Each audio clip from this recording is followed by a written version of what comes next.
dessinais beaucoup. Après, donc, comme tous les enfants, j'ai arrêté de dessiner. Mais j'ai repris la peinture parce que dans l'infographie et le graphisme, c'est un art très appliqué. Et j'avais besoin de beaucoup plus de liberté. Donc je me suis remis à la peinture pour avoir cette liberté-là.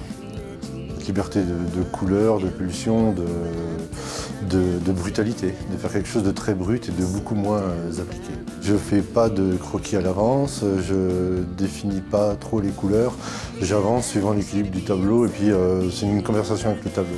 J'utilise des couleurs qui sont plutôt aussi transparentes, avec des fonds. C'est toujours des tests, un peu une petite chimie pour trouver une belle alchimie entre les couleurs. C'est la technique de la laque industrielle, mais pour cette laque, je n'utilise pas la laque proprement dite comme les Chinois l'utilisaient au temps jadis, mais plutôt des pigments, des colorants, des vernis industriels.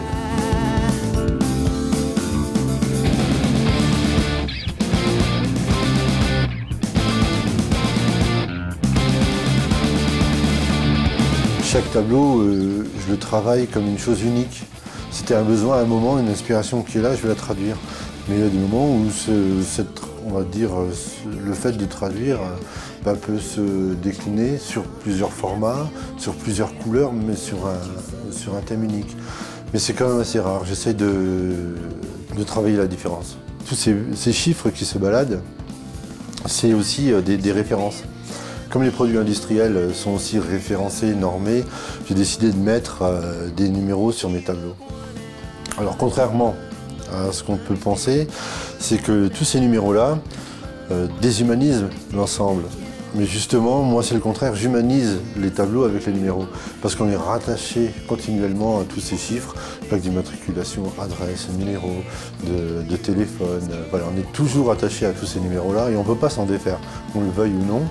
Donc mes tableaux, eux aussi, ont leur propre numéro.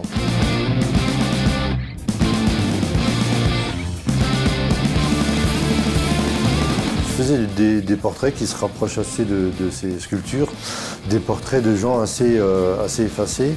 C'était une sorte de, comment on peut dire ça, de statue vaudou, mais plutôt urbain et actuel.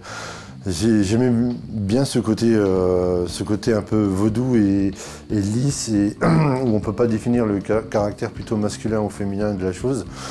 Ça reste quand même quelque chose de brut, parce que du coup, les sculptures sont quand même aussi avec cette profondeur et cette brillance. Il y a toujours ce lien entre l'étoile et la sculpture.